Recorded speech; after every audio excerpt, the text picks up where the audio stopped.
Quem fala é o Tarcísio e, logicamente, esse vídeo é uma provocação, como vocês podem ver pelo título.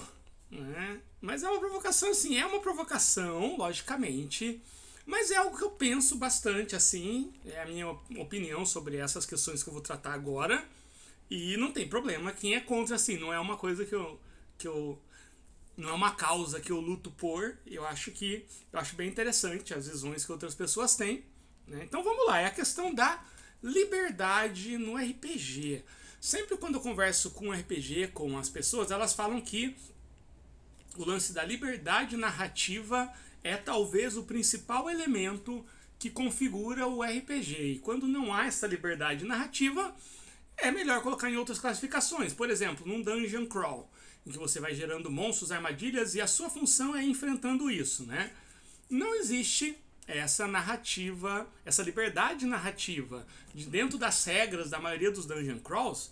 Você não tem como falar, mas eu vou tentar dar a volta aqui para a armadilha. Não, você tem aquela regra e o jogo ele proporciona aquilo. Então, tecnicamente ele não seria RPG por não ter essa liberdade narrativa. O mesmo com jogos de trilha, o mesmo com board games, e a gente pode estender esse argumento para livros-jogos. E aí nesse ponto, eu tenho quase certeza que eu já gravei um vídeo falando sobre isso, mas eu não encontrei aqui no canal. Não sei se eu deletei, não sei se eu passou batido por mim. Então, caso você esteja tendo um déjà vu nesse momento, é porque realmente teve esse vídeo. Não é, ou pode ser o efeito Mandela, e tanto eu quanto você lembramos disso, mas isso nunca aconteceu. Enfim, está aqui. E eu gosto muito de livro-jogo, muito mesmo. E eu falo que, e agora, tipo, não é só uma provocação. A minha opinião é que um bom livro-jogo, ele não só é RPG, como ele é o suprassumo do RPG. Ele é o refino daquilo que eu considero RPG. Por quê? Por causa da questão da liberdade. E agora eu vou entrar em alguns conceitos mais filosóficos. Para quem não sabe, a primeira graduação minha foi em filosofia, na minha época de monge. E é um assunto que eu já estudei muito. Eu não sou muito fã, na verdade, confesso, tá? Eu sei que tem vários filósofos aqui e tal, mas eu particularmente, né, acabei ficando um pouco cansado de filosofia.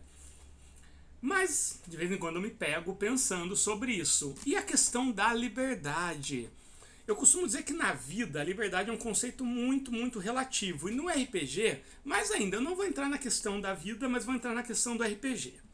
Vamos imaginar que você tem uma aventura que começou com um grupo de personagens dentro de uma nave, que são os personagens jogadores, e em um determinado momento o mestre ou as tabelas que você está usando como oráculo dizem que a nave interceptou um pedido de ajuda vindo de um planeta próximo por onde a nave estava passando. Não era o objetivo chegar nesse planeta, ou talvez fosse, mas enfim, o pedido de ajuda, de socorro, não era algo que eles estavam esperando.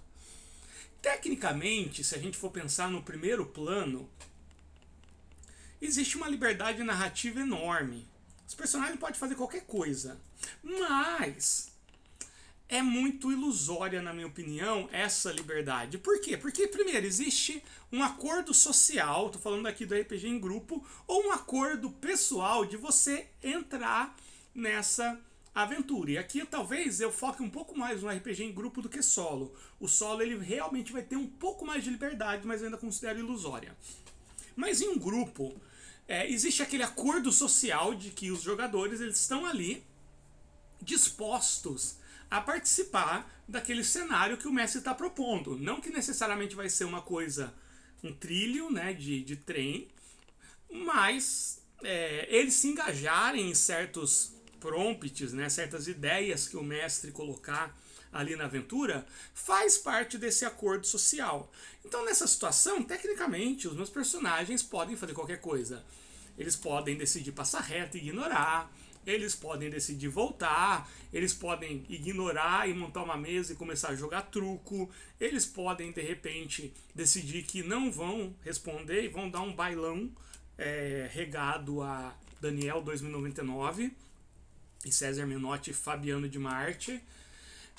Tecnicamente existe, mas quando um cenário é dado, um cenário de aventura, existem opções que vão contribuir para que esse cenário se desenvolva e outras não. Então, na minha opinião, né, todas as ações do personagem que realmente vão fazer a aventura continuar, não necessariamente a aventura começa e espera, eu estou dando essa liberdade, mas elas poderiam ser reunidas entre umas 7, 8 possibilidades, sendo que dessa aí você bota aqui umas 4 são aquelas mais esperadas pelo mestre e outras 4 que seria algo mais diferentão vindo dos próprios jogadores, mas de coisas que efetivamente respeitariam esse acordo social de fazer a aventura se mover para não ser só um bando de pessoas zoando em volta de uma mesa com situações imaginárias, que também não deixaria de ser RPG, né? Eu conseguiria reunir umas 7 ou 8 possibilidades. Você bota aí que tem umas pessoas muito fora da caixinha que iam surgir com outras duas, assim, que realmente poucas pessoas iam pensar. Então bota aí que teria 10 opções que realmente seriam interessantes naquele momento.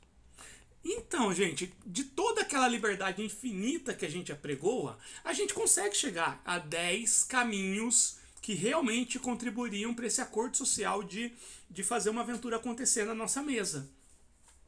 E eu tô falando 10, mas geralmente vai ser muito menos que isso. Geralmente, principalmente para quem joga de forma mais tradicional, e principalmente para quem está seguindo aventuras prontas, vai ser 2, 3, 4 chutando alto possibilidades que a aventura vai se ramificar, que as escolhas do personagem realmente vão trazer acréscimos, mudanças significativas para aquilo. Então, essa é a minha opinião. Todo aquele conceito abstrato de que o personagem pode fazer o que quiser, ele cai por terra quando a gente chega nessas 10 opções, ou mais ainda, nessas 3, 4 opções.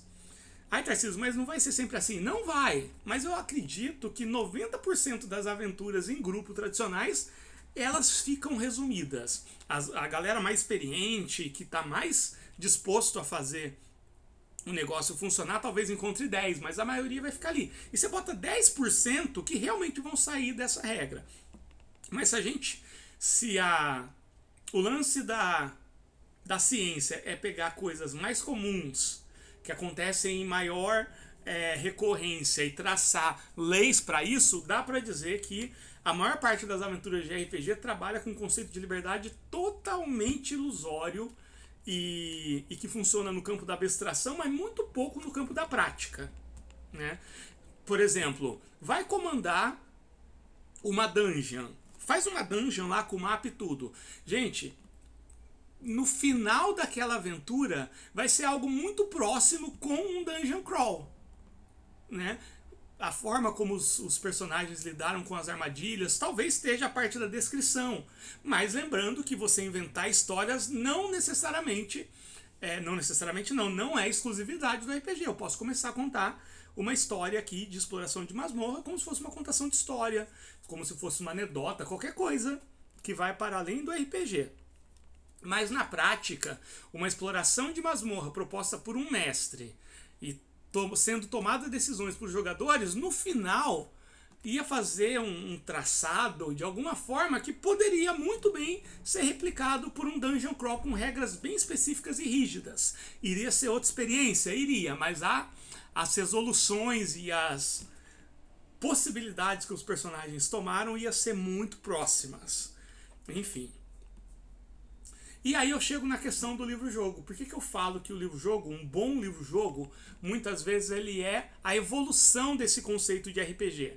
Um bom livro-jogo, ele pega aquela situação que ele deu naquele parágrafo, naquela referência, e ele condensa aquelas 3, 4, às vezes 2 opções que realmente vão ser significativas dentro daquele cenário, dentro daquele contexto.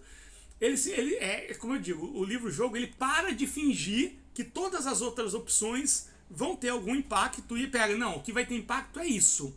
E eu digo mais, se você pegar um livro-jogo e transformar numa aventura, sem avisar os seus personagens, a maioria das opções que os personagens vão tomar vão estar contempladas nas opções que o livro-jogo oferece. Façam esse teste e me digam se não foi assim. Sem falar, não diz qual vai ser a opção, mas pega um livro-jogo e fala, acontece isso. Depois compara o que os jogadores decidiram com as opções que foram dadas. Gente, eu já fiz isso e assim, foi quase que descobrir que eu tô vivendo numa Matrix sendo um programa de computador programado, assim. Foi muito interessante. Logicamente, essa é uma provocação, como eu falei, né? Porque é uma provocação, realmente é assim que eu penso, mas eu não tenho pretensão nenhuma de fazer as outras pessoas concordarem comigo. E eu não acho que isso é ruim, sabe? Eu não acho que isso é ruim, tanto é que o meu estilo de jogo favorito é Dungeon Crawl, né? Tipo, se eu tivesse que escolher entre jogar RPGs mais abertos pro resto da vida e só isso, e Dungeon Crawls, eu iria pros Dungeon Crawls. Se eu tivesse que escolher entre jogar RPG mais aberto e livro-jogo, provavelmente eu iria escolher livro-jogo, né? E não vejo problema nisso, né? Mas me parece que esse argumento da liberdade narrativa e das opções narrativas, ele funciona muito mais no campo das abstrações do que no campo do acordo social que existe dentro do RPG. É isso. Então era só isso que eu queria falar, um pensamento aleatório que me veio. Um abraço.